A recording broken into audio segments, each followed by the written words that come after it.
Okay, good evening. And welcome to the School of Visual Arts, the temperature of which we have specially adjusted to morgue-like frequencies here, just to get you in the mood. So I'm actually sorry about that. I hope you have your coats handy. My name's Alice Twemlow. I'm the chair of the department here. We focus, thank you very much. Thank you, wow. It's exciting.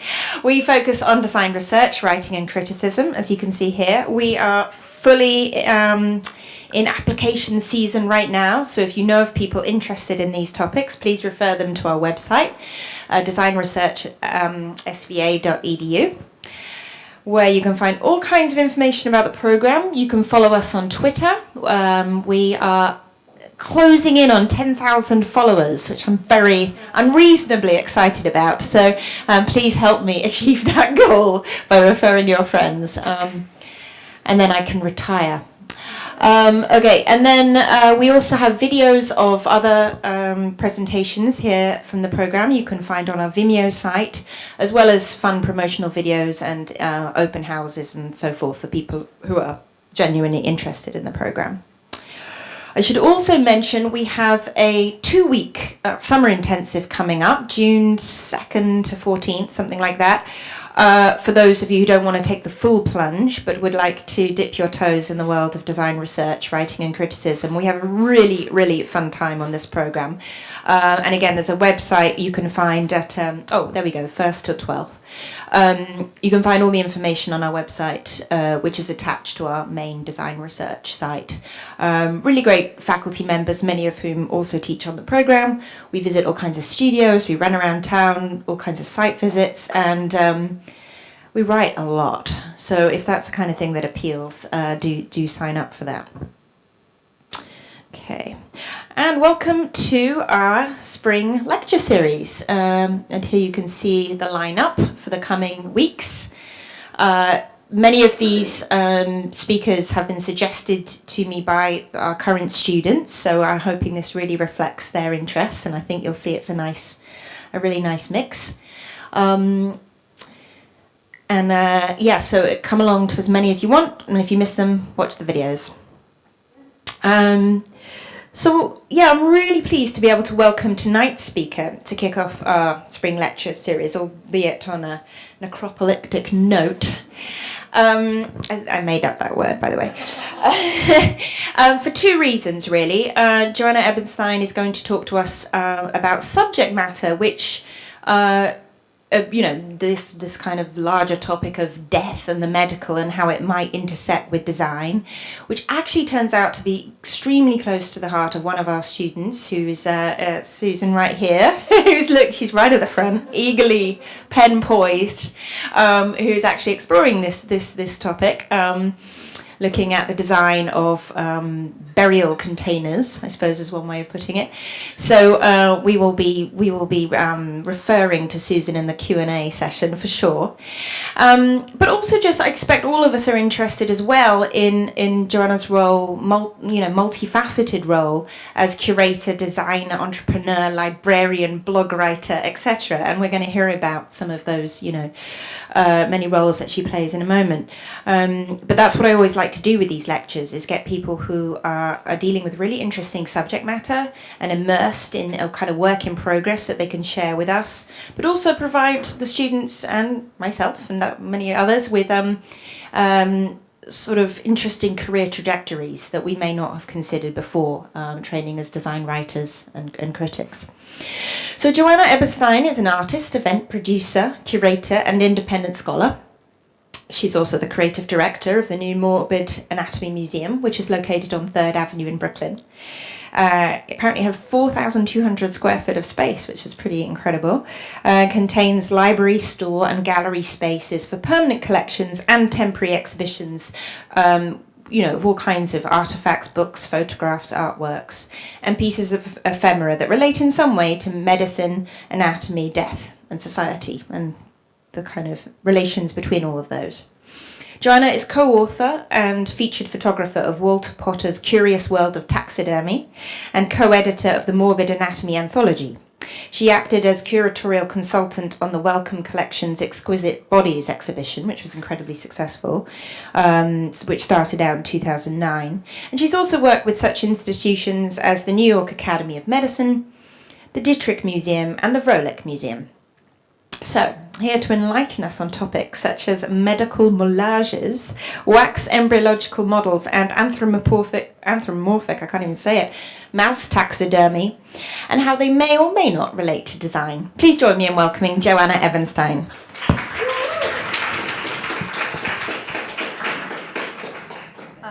First of all, it all relates to design, as you will see. My background is a designer.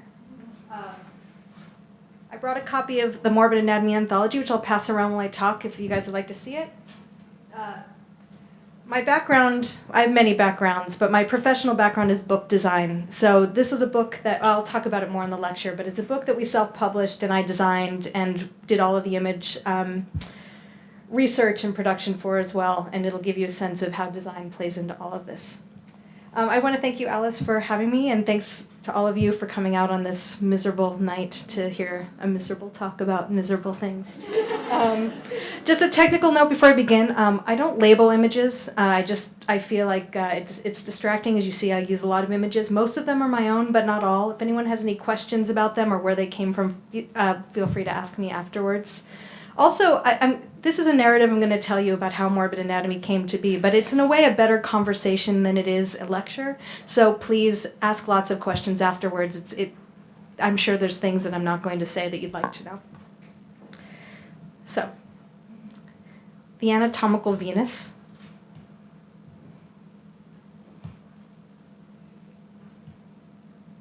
The slashed beauty. The allegorical fetal skeleton tableau, the flayed horseman of the apocalypse, the skeleton of the Irish giant, the drawers of swallowed objects, the anatomical Adam and Eve, human fetuses dancing a jig. These are the characters that you'll meet in the medical museum, both in the front rooms and the back halls. They fascinated me because they're so difficult to talk about. They're complex, they straddle many boundaries, they're uncomfortable sometimes. My interest in these objects led me to do a photo exhibition back in 2007 called Anatomical Theater. This was an exhibition that was on view at the Alabama Museum of Health and Sciences. It was on view for a couple months. It was probably seen by maybe, 100 people total. This is a small medical museum in Alabama. Here's a couple more images from that. In this exhibition, I traveled around Europe and the United States to photograph what I thought were the best medical museums, with an eye to kind of looking at the artifacts you would find there as cultural and art objects, even when they were preserved human remains, as much as antiquated science. In other words, that the preparers are making artistic choices here about how to present this that looks bizarre to the contemporary eye, in my opinion.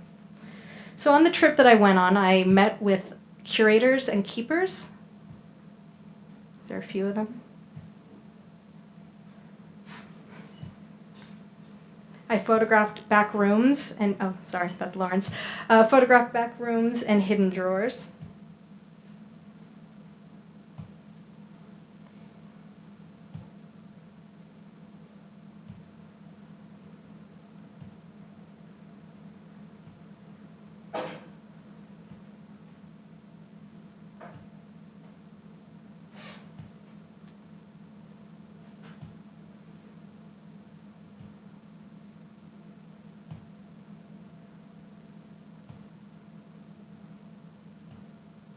And also objects in the museum in the context of their spaces.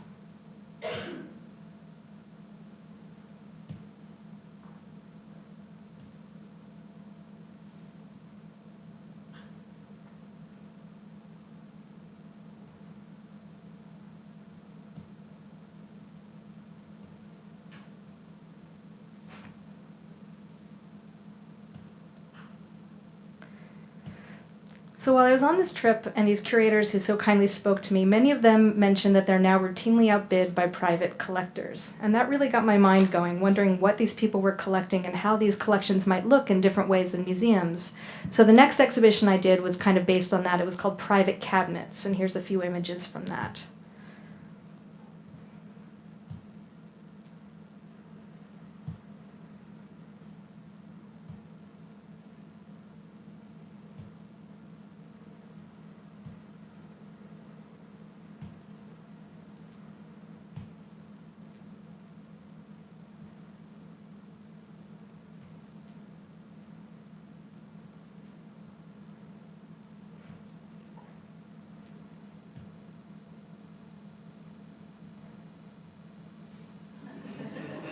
That's yeah, it has a great name and I can't remember right now.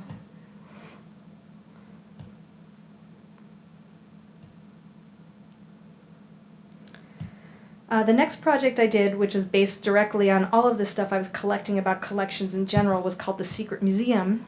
And that was about the poetics of museums and collections, front and backstage, private and public, from all around the world. And to me, this was also about the relationship between psychology, the human desire to collect, ordering, and how you can see human psychology laid bare when you look at these images in really fascinating ways and beautiful ways.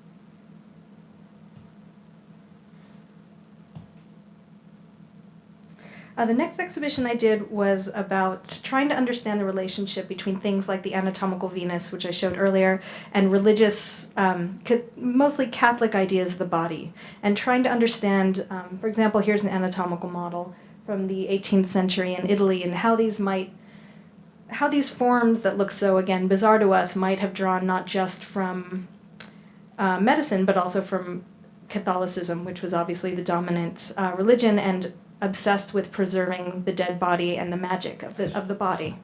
So here are some images from that. And these are all in Italy.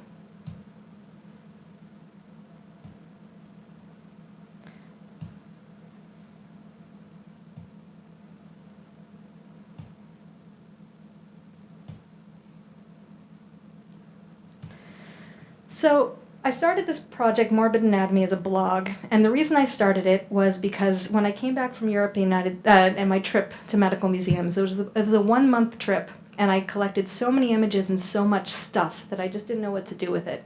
So the blog, as you can see, is it was a way to organize that material. So I had every book that I referenced, every online exhibition I was using, every medical museum all around the world. No one else had done this at the time, not even the Medical Museum Organization. So it was kind of a way for me to do my own research and synthesize it. And it never occurred to me that anyone else would care. It honestly didn't. This material, this is 2007, was really subversive at the time. I worked in children's publishing and I kept this anonymous because I didn't want anyone at Scholastic to know that I was into this weird shit. I'm not joking. And now, 7 years later, everyone just thinks it's great. So something has changed significantly, which is something that you guys probably think a lot and talk about too. So through the blog, one of the things I have you can't see here is a bibliography of the books I used. So I began to get emails from people who, a lot of people were saying they'd never known anyone else cared about this, and other people were saying, hey, can we look at these books too? And I said, well, I'd really like to make these books available, so I started the Morbid Anatomy Library. And that was, Trilby's been there. It was a 300 square foot room in an artist space in the Gowanus. And it started as an appointment only, and then it was 1 day a week, and then it was several days a week, and demand kept growing. Soon after, we added a lecture series with people like, this is Mike Sappel from the National Library of Medicine talking about Fritz Kahn, who was an early modernist medical illustrator. You can see man as machine, quite literally. Here's another lecture we had with Daniel Marcosi. We started doing lectures around the world as well. This is in London at the old operating theater. This is my friend Anna Marker, who's a scholar on anatomical Venuses. And other sorts of events, like our singles night. That's right, everybody, singles night. Our next one is February 12th. If anyone's interested, let me know. Put you on the list. This is also our singles night. We have Krampus parties. So I should say our parties are educational and amusement-based at the same time. So for me, Krampus, for those of you who don't already know, is in Eastern Europe, he's St. Nicholas's sidekick. So when I lived in Budapest, this is how I discovered it. I went to the Burger King, and there was St. Nick, and next to him was that guy with horns and hooves. And I said, well, what is that? And so that's Krampus. It's like, what's Krampus?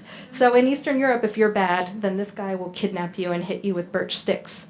And it's so much a part of popular culture that it's at Burger King. But this, I mean, we laugh, and it's a funny thing, but I think it's also, if we want to talk about design research, it says a lot about America versus Europe and our ideas about things. And so we have every year a Krampus party where we try to educate about Krampus, and we have a costume contest, and it's become kind of a big thing. We also have a craft fair where people in our community sell their goods. And we have classes and things like anthropomorphic taxidermy. So that's, she's posing her little dead mice. And here's another picture of that. And these are very popular. We started this in 2008, and it continues today. We also have classes in things like how to draw a human skull. And we do lots of field trips. Here's a couple images. This is our trip to Baltimore to see the nutshell murder scenes and the medical examiner's office. This was a trip we did in Barcelona. This is a lecture in the old Baroque anatomical theater. Here's another picture from that. And then our trip that we're most known for is our trip to Mexico for Day of the Dead. And we do this annually under the leadership of this guy, Salvador Holguin. He's from Mexico, and his background is actually not unlike design research. He's interested in the relationship between historical attitudes and arts relating to death and kind of the current political situation in Mexico now, with arguably a love of death and an embrace of death in politics and in everyday life as well as in art. Here's Santa Muerta, which is more later. These are some more pictures from our trip to Mexico.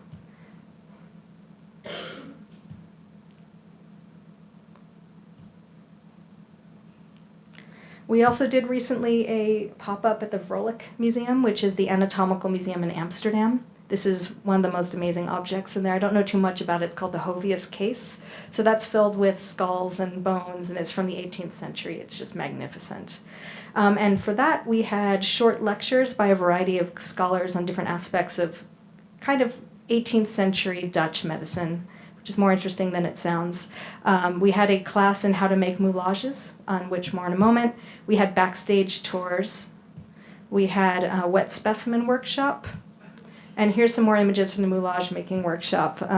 So basically, the students were provided with a wax head, and then we learned to put on either diseases or burn marks that look as realistic as possible. And this is with and this is something that was used to teach medical students back in the 19th and early 20th century before color photography, but it's also an amazing art practice and makes really uncanny, amazing things. Here's one happy student with his finished piece in the museum. Yeah, it's pretty cool, right?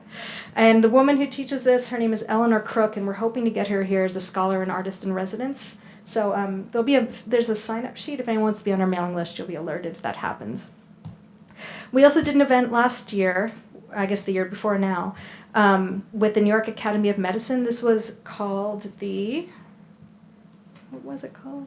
The Festival of Medical History and the Arts. And the event had lectures.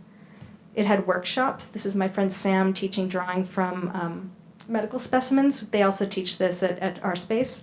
Carbon dust illustration, which is an antiquated form of medical illustration that's kind of been put out by digital stuff. Here's students in that class as well.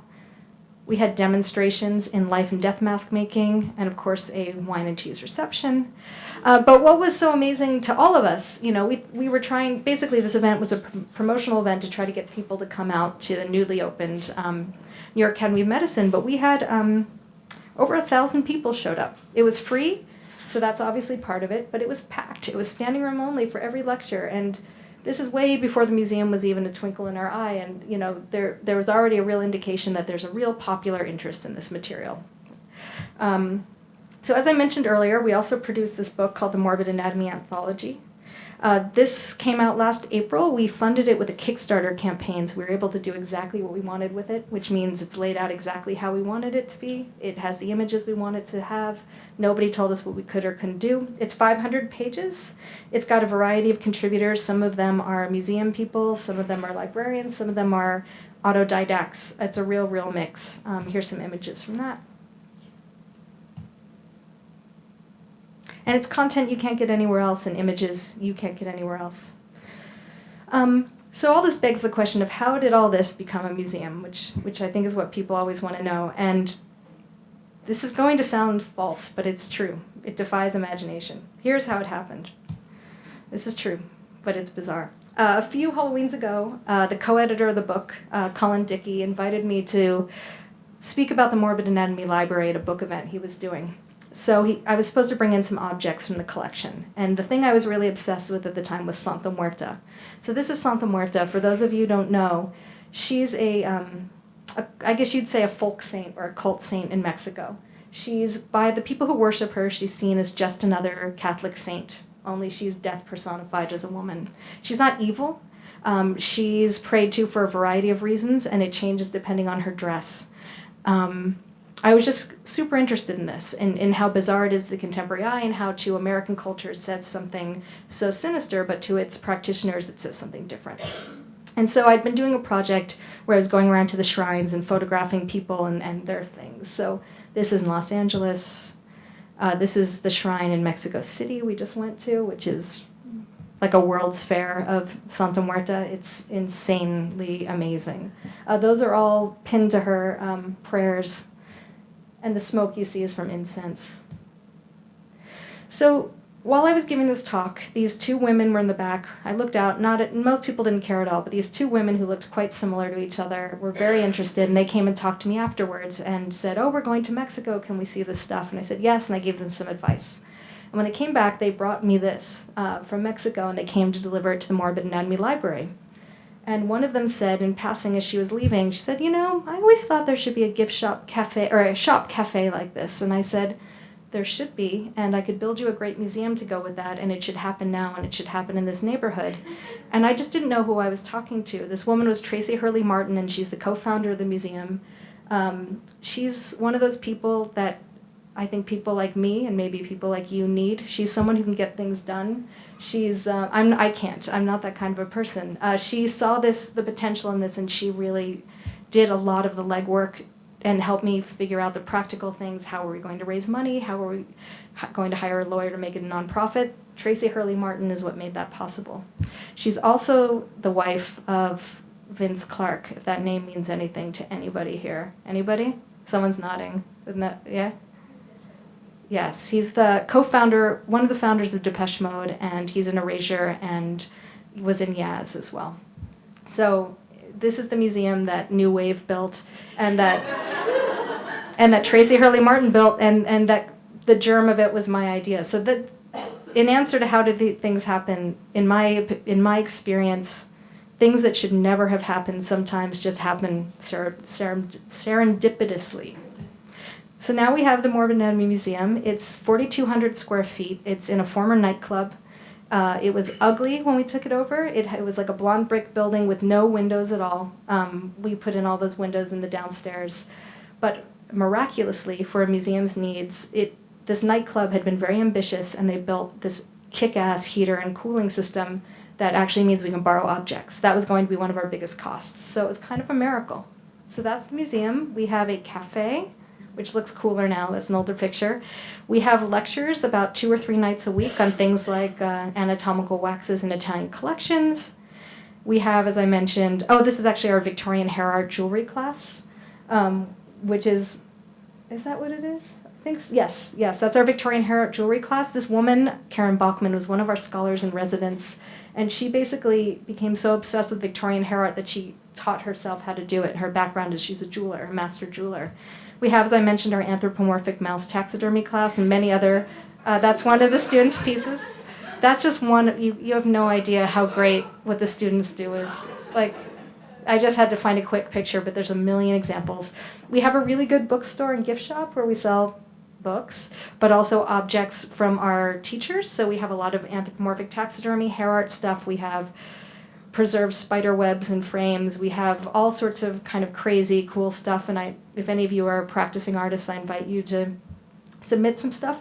We also have the Morbid Anatomy Library, which is, as I said, where it all started. This is my own private collection of books that I was collecting in order to do the research I wanted to do on the interstices of art and medicine, death and culture, and have made them available. So we have books on death and art, death and culture, history of medicine, horror and atrocity, the uncanny, collectors and collecting, all sorts of other things. We have, that's the moulage I made in Eleanor Crook's class, and a phrenological death's mask. Here's just a few more shots. Have a lot of wet specimens, a lot of Catholica. People can handle things in this room. So basically, anything that's in an open case is free to be handled, unlike any museum I know of in New York. And people do that. Children really like it, believe it or not. And people tend to spend a lot of time in here. And one thing I really love about it is they hang out with each other and look at books, which in my geeky childhood was my fantasy of what life could be like. And people are really doing this. I'm not kidding. It's really cool. So then we have our traditional exhibition space. So that was our permanent collection. This is the temporary space. This was our last exhibition, which was called The Art of Mourning. That was objects related to mourning, that most of which were displayed either in the home or on the body, from 8 different local private collectors, including Stanley Burns, if anybody knows him. He's a consultant on the Nick and has one of the most important collections of postmortem photographs. That whole wall and the case is devoted to his stuff. Here's a close-up of some of his daguerreotypes that he had in there. Our current show, which is up through March 29th, is called The Collector's Cabinet. This is objects drawn from 26 private collectors, most of which are local, and there's no real unifying subject except the relationship between people and their things. So it's a real variety of stuff. You can see there's some artistically hung brushes there. There's an anthropomorphic taxidermy tableau in the center of the room from Crest Funeral Home. There's millions of things. It's hard. I can't do it justice. You should just come out. And the other important thing to know, one of my favorite things about the show, is that the labels are in the words of the collectors. So you pick up a catalog when you go in, you walk in a circle, and you can read the collectors telling you what they want you to know about their pieces. And some of them are historical, some of them are quite personal, some of them are funny. The variety is great. Some of the prize pieces in the show is a Walter Potter two-headed kitten, the first time it was shown in America. So for those of you who don't know who Walter Potter is, he was an anthropomorphic taxidermist, whimsical taxidermist in Victorian England. He ran his own museum that was divided at auction about 10 years ago. And this piece is owned by a friend of mine in Chicago. We have Dance of Death figurines from Germany from the 19th century, from this guy named Richard Harris. We have this incredible painting, which is one of the best things I've ever seen. We don't know much about it. The Christie's auction catalog is all I have to go on. I know it's a follower of, did I write it down? Jan something or other. And it depicts, oh, do I have it? No, I didn't say it, I'm sorry. And it's 16th century oil on panel. And the best detail, or at least most people think so, in the time of cat mania. We have Weimar erotic ephemera from Mel Gordon, who is the author of Voluptuous Panic and Grand Guignol. We have the artistically hung brushes by Jeffrey Jenkins. Here's another installation. So there we have a mummified piglet. We have some diableries, which were 19th century stereo cards that depict the devil's daily life in hell, and you can look at them in 3D. That's what the little viewer is from. And we have Pestina, which it hangs in one of my best friend's living rooms. I just think it's so cool, and I asked her if we could borrow it, so it's in there. And here's the catalog that I was mentioning. So this is the words of the collectors, you can see. So the catalog is laid out in that way. You can walk around, there's a picture of each object, and you can read what they have to say. Our next exhibition, which will open in April, is going to be devoted to the relationship between secular stage magic and the history of real or sacred magic. And that's going to be told through this collection of artifacts related to Thurston, who was arguably the greatest magician of the early 20th century. And there's a local collector named Rory Feldman who owns over 50,000 objects related to this guy. So there'll be color lithographs and original props and all sorts of things, and it's going to be really mind-blowing. And down the line, we'd like to do a show devoted to Walter Potter, who I mentioned earlier. So this is what he's more famous for, the two-headed kitten guy. He also did this, which is called the Kitten Wedding. And he did the Kitten Tea Party, which is a bunch of kittens playing croquet and having tea, and many other things besides. And we hope to do an exhibition with this fellow named Richard Harris, who he's Chicago-based and he collects around death. And it's everything from heavy metal t-shirts to Goya prints. It's the most incredible thing. So that will probably be our big show in 2016. And so right now, all of our shows rely on private collections. But what we hope to do eventually is to start to draw on public collections, because as most of you probably already know, museums are like icebergs, and you see about that much of what's really there. And there's a lot of things that don't get shown anymore because they're not seen as appropriate, perhaps, because they fall between cracks of art and science, or because people just don't know what to do with them. And so when I look at things, for example, in the collector's cabinet, you know, these are the kind of things that would never get shown if it wasn't for a museum like ours, I think. Because what are they? Are they art? Are they craft? Are they worth our time? Are they too trivial? These are the kind of things we want to show at Morbid Anatomy. This is our mission statement, to educate about and show things that fall between the cracks. More museum backstage. So in our ethos, we draw obviously on what museums were before they kind of crystallized into what we now think of them since the mid to late 19th century. So we're inspired by things like cabinets of curiosity and popular anatomical displays of the 19th century, which gave equal primacy to pleasure, sensationalism, education, and entertainment. Those are the kind of things that we want to do. So it's kind of a return to the idea of the cabinet of curiosity, these showing things that maybe are marvelous only. Maybe they don't have scientific importance. Maybe they're not by a famous artist, but we think that's not a reason they shouldn't be shown and encountered, and allow people to encounter them in a space in the real world. And so Morbid Anatomy Museum is open every day except Tuesday from 12 to 6. I hope you guys will come down. We have lectures 2 or 3 nights of the week. We do classes every weekend in things like anthropomorphic taxidermy, as I said, but also skeleton articulation, wet specimen preparation, all sorts of things. So if you're interested, definitely sign our mailing list, and I hope you guys will come down. Thank you.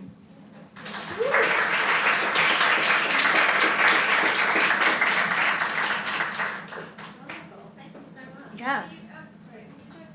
Sure.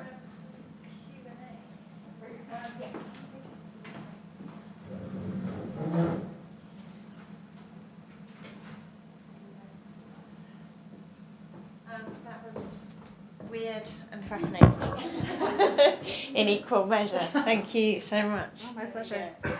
I'm sure people have a lot of questions, but I just have a couple to get us started.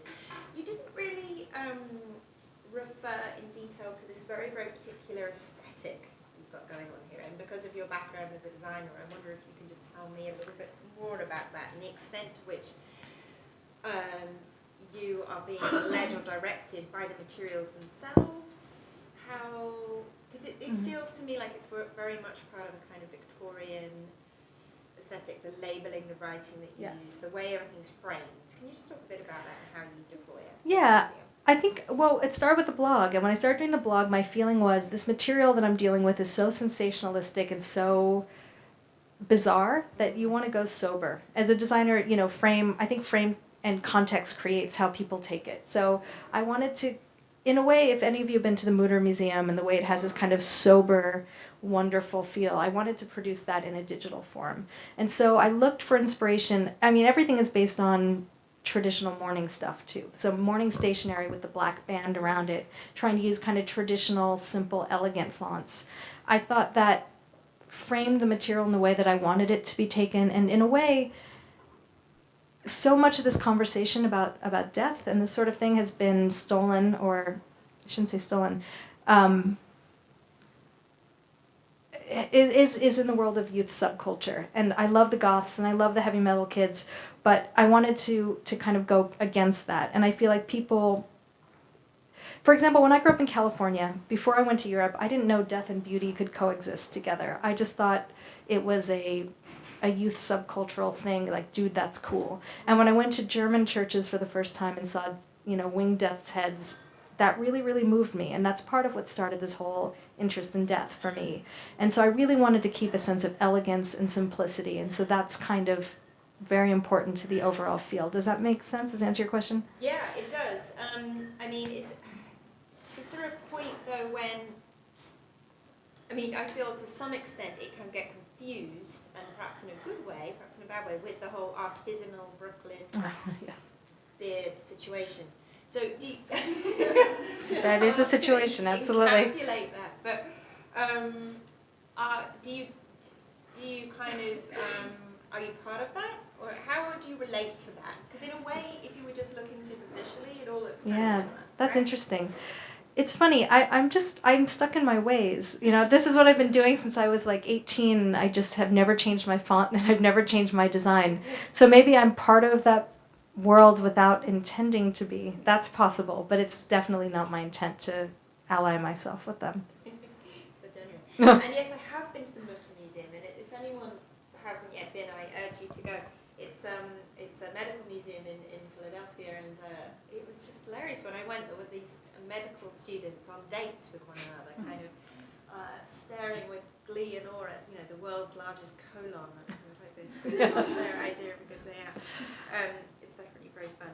But let's take this aesthetic idea a little further into the realm of the ethical, and I just wonder if you can talk us through some of the ethical issues that have arisen for you putting together this museum as you transition from material which is intended for medical purposes to moving it into something that's being seen as an art object.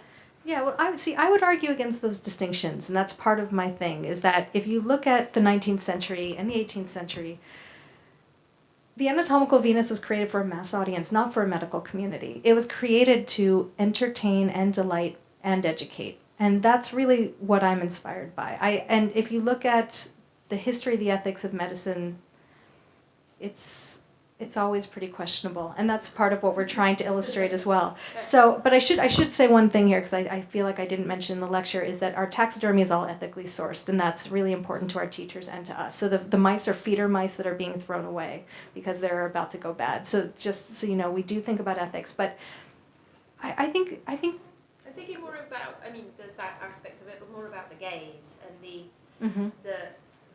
kind of voyeuristic aspect of it. I do see what you're saying, and I know that people frown upon that, but in my belief, I think humans are curious about the body and about difference, and I don't see that as ethically fraught, personally. I know that what I would argue is that by showing the history of how people have looked at death, one reason I'm interested in doing that is to show, to kind of put the lens on our own attitudes and say, I don't think we've ever lived in a time when it was so taboo to look at images of death, and I don't think that's such a great thing, personally. That we deal with, it's this very somber, serious, stern approach that we have now. Going to Mexico for Day of the Dead, for example, is quite different. That approach is not the same there. I think we have a lot to learn from the past and from other cultures, and that I don't believe it is ethically wrong to look at this stuff out of context. I think of them as objects that exist. Is it wrong that they exist? And if it's right that they exist, why shouldn't we look at them? That's how I feel. Well, it's interesting, I think, that you focused in on examples that were expressly intended for this kind of sensational entertainment, the grim humour aspect of it all, and that totally makes sense. Let me see. I love all the stuff about the focusing in on the collector and this idea of collections, and I suppose that helps you broaden out your focus and attract different kinds of audiences as well.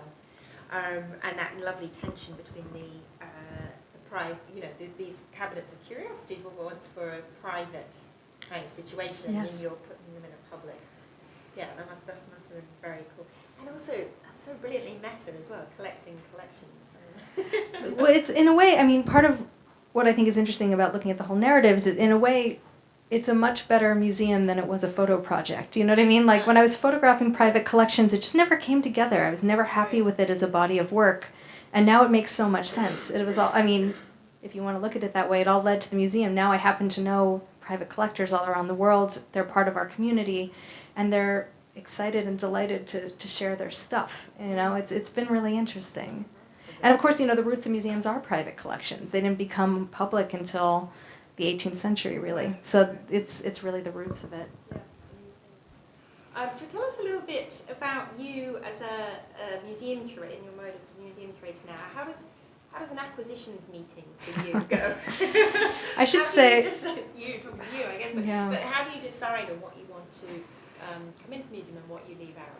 Yeah, it's personal. It's very, very personal and arbitrary, arguably. You know, because this was based on an art project I'd already done, I think everyone in my staff recognizes me as the authority on what the voice is, which is good for me.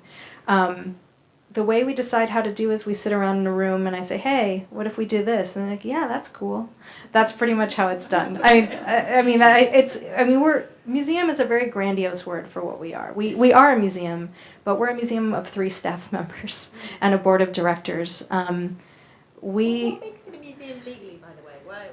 What is it you had to do to get it called that? Is it? I don't know. Is it being ordained?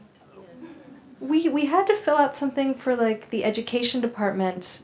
I think that was it though. I don't know if it's that we show artifacts or we had a mission statement that got approved. I'm not sure, to be honest. That's a good question. But I think, you know, institution might be a better word for what we do. We definitely show things. We have exhibitions, and that's 1/3 of our space. But we're, unlike a lot of museums, equally committed to public programming. And really that's where we started, was public programming. And you really see the energy of, you know, in those images you showed us of all of those workshops. And I've been to a craft fair and things like that. Oh, did you? Okay, cool. Great. Yeah. It's lovely, this kind of very living community. It is a very living community. In a way, it's a very living museum, too. And I feel like in New York, there's so few museums that feel like places that you can impact or touch and that you can hear a human voice behind that isn't just an authoritative voice on high. And that's, I think, one reason people have been responding to this, is it feels like a home more than a palace, if that makes sense. All right, I'm sure we have some questions from the audience. Yeah, I'm happy to take any questions. Let's start with questions from students first. Well, we better start with Susan. You touched on this a little bit in one of your other answers, but I'm curious, there have been a number of museum exhibitions, particularly in New York, that deal with death. And I wonder why. Why now? Why now? Do you feel like, you know, it's kind of a reconciling that we need to do with death? Because like you say, it's set aside and put in this very somber place. What do you think is happening right now? I think it was just a matter of time, because it's one of those things that is a human constant that doesn't go away. So to pretend it doesn't exist doesn't really do a whole lot of good. And I think it's maybe generational too, where this new generation, of which maybe I'm a part, just maybe has a perverse interest, first of all, in looking at what you're not supposed to look at, and then go deeper into it.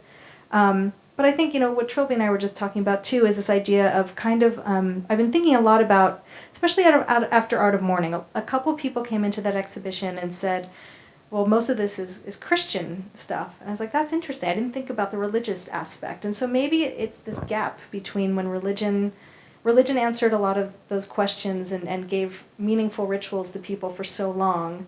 And now it's been a little while since it's worked for at least most urbanites in America. And maybe it's just that moment when one has to make sense of death. That's part of the human condition, I think.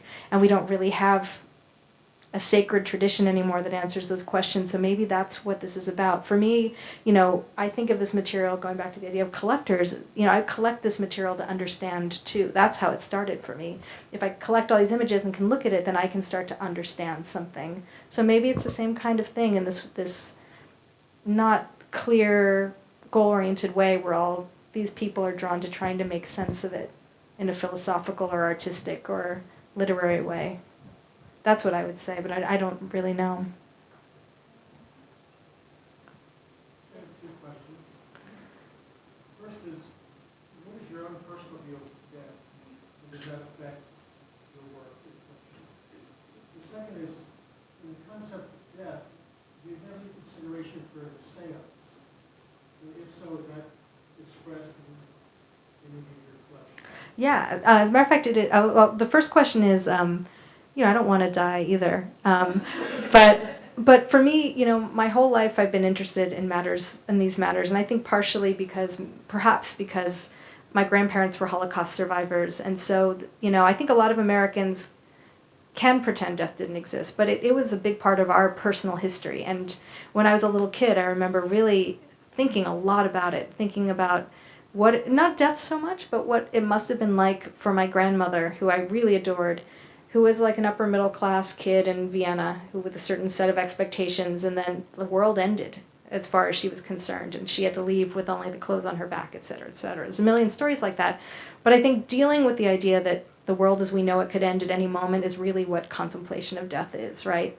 So I think I always was interested, and then at a certain point in my life I realized that people thought it was weird and creepy, and I accepted that for a really long time, and then eventually I said, well, why? Why is it weird and creepy to think? How can you not think about death? I just don't understand that at all. So that's my attitude about death. And going back to what you're saying about spiritualism and seances, yes, we have in our exhibition right now, there's a guy who runs a website called Mysterious Planchette, which is all about the histories of planchettes, which were the kind of the automatic writing tools that predated the Ouija board.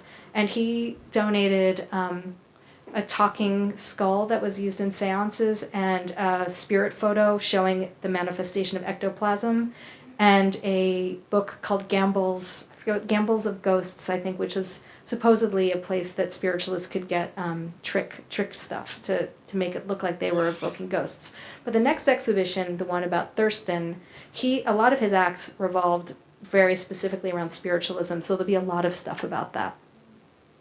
And we have lectures on that as well. We have one of our programmers in residence is a photographer who photographs the spiritualist up at Lilydale. And so that's a really big thing for her. So we have a real line running through about communication with the dead, which is a fascinating thing. Yeah, you're welcome.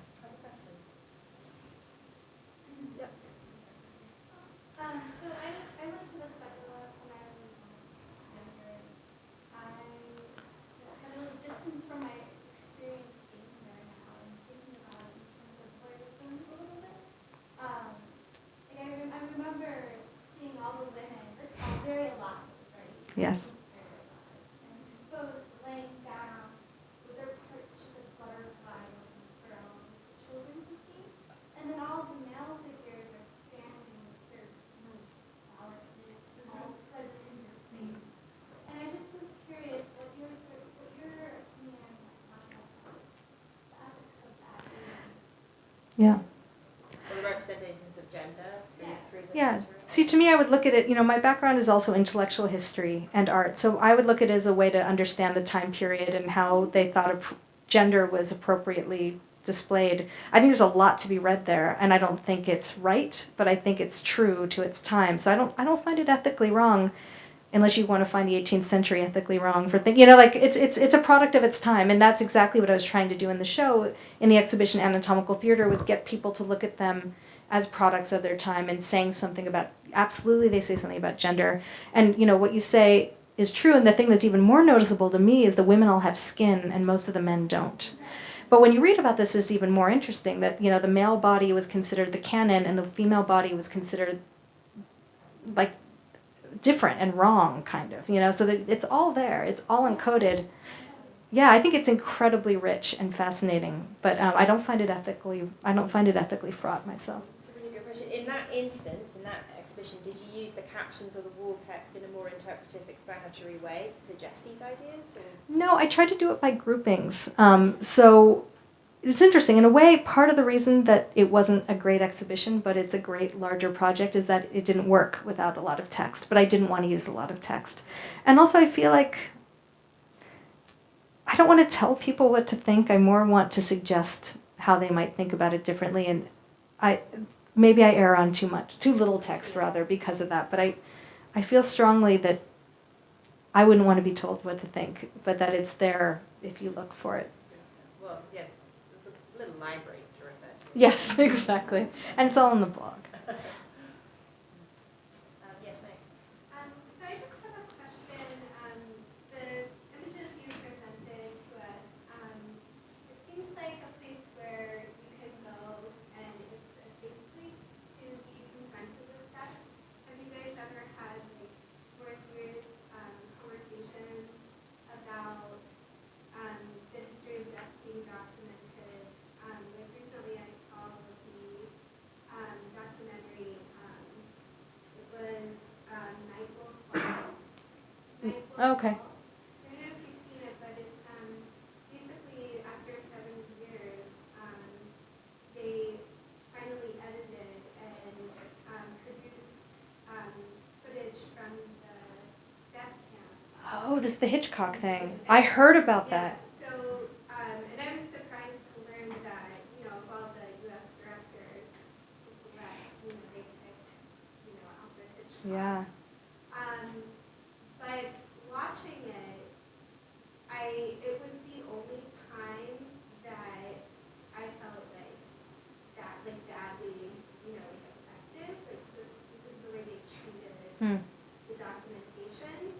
So I wonder if the museum was going to stay in that safe zone, or if you would ever think about screening something like that, or if you guys have had that discussion about the more uncomfortable, To be more politicized?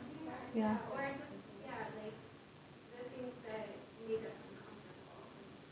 I would certainly show that film. Yeah, absolutely. For me, it's not about politics or not. It's about artful or not, I guess. With Hitchcock, it's going to be an amazing thing. Yeah, and we're open to all sorts of things. But you're right, it is a safe place. And I think one thing that's nice from a design perspective about the framing, we had these really great architects, and they made the space feel so good that I think it makes it easier for people to encounter this stuff, and a really broad mix of people. So, my family comes and gets something from it in addition to kind of the general expected audience for this stuff. Yeah, I think that would be an interesting film to show. Yeah. It just came out last year, I think, and it's just really fascinating. We learned things. They actually brought just the community that had no idea these camps were here. Wow. There, and then they filmed them watching what was there. It was just very bizarre. So yeah, it's called Night Will Fall. Thank you. Picking up on that idea of a safe space that Meg talked about, I mean, have you had people come in and react in a ways that are surprising to you, to actually use it as a space for breathing, or like that? We've had, lots of surprising things have happened. We've had people who come who are disappointed that we're not the Morbid Museum and want their money back. That happened. The world's biggest cone, yeah. Yeah, or that we don't have dead things. People, which actually tells you how much a lot of people want to see that. We don't have dead human remains at our space. And yeah, I would say in the library in particular, when I work there, people really want to talk. And what's really interesting about conversations about death is that it cuts through the chit-chat so fast, and you really get to know people quite quickly. So I've had really, really intimate conversations with strangers a lot, just through being there. It does make people want to talk. Yeah. You mentioned early on that museums are having a problem because they're now being increasingly outbid by collectors. So I'm kind of curious about the collector world, and maybe also about the aftermarket for some of this stuff. Is this like sheet music where, there's increasing value to some of these artifacts? Are more and more people collecting them? What's going on with collecting? Yeah, well, it's interesting because when I first started getting into this, I thought it was just bad. I was like, this is terrible. All these private collectors are now owning things. But then I began to read more about the history of museums. And that's where they start, you know, like the British Museum was Hans Sloane's collection, essentially. You know, it's like these gentleman collectors. There's this whole cycle of things, you know, they're owned by someone, then they get dispersed at auction or they get donated to a museum. So it's a trickier thing, and I think it's always a gamble what goes up in value and what doesn't. But I do think part of the reason the collectors want to participate in our show is they're hoping that the exhibition will make their stuff go up in value to some degree. And I think, you know, just things like taxidermy and stuff has gone way up in value in the past 10 years. You know, my friends who are dealers in hair art and taxidermy and medical stuff, they can't buy stuff anymore. I can't buy stuff anymore. This was like stuff no one wanted that was found in attics 10 years ago, and now it's desirable. So whether that stays up or it goes back down, or maybe it's up for 50 years and then no one cares again, I don't know. Yeah, it is an incredible world. Got a few questions at the back. Let's take one from the back. Touching on this with the collectors, have you had run into any issues with collectors? Like, I noticed in the exhibit there's one thing that nobody did want to photograph. So, you know, touching on this idea of being a homey state, people, are they being more outgoing and, you know, what they want done with their certain, how they want the show? It's tricky. I won't lie to you. Like, dealing with private collectors is tricky, especially when there's 26 of them. The last show was even harder, though. One of the collectors in that show didn't want anything photographed, so we couldn't have photography at all. Like, we'd like to allow photography of everything, but it's not up to us because this stuff doesn't belong to us. And yeah, they all have their needs and desires, and they need their stuff protected. So it's tricky, and it's about personalities, and there's no shortcuts, you know. It just requires a lot of talking and emails and communication and assurances and phone calls, and it's a lot of work is the answer. But it's worth it. In terms of public collections, actually I've only encountered the Venus of Vienna in a gender study course at architecture school. Oh, wow. And they had no curation, and it was just like this massive amount of these like wax models and really beautifully designed cherry wood cases. And actually the people showing us around said that they would need curation. Are those institutions like willing to work with you? Or? Oh, you mean as far as doing like getting labels and stuff? Is that what you mean? Well, I think the other thing that almost every curator told me when I was traveling around is that they have no money and no staff, and no one cares about them. And in Vienna in particular, at the other medical museum, the woman was saying, look, here's the reality is I have to compete with the Klimt Museum for state money. So I think they'd all like to do those things, but they're understaffed and they have no money and they can't even conserve the objects as well as they'd like. So I think it's just tricky. And that's part of why I did the blog as well, as I felt that the stuff was so great and I wanted to encourage people to take it seriously and go see it themselves and hopefully bring money to these organizations in some way, if not in ticket sales, then just in grants, because you could show more visitorship or something. But they're endangered, I think, is really the answer.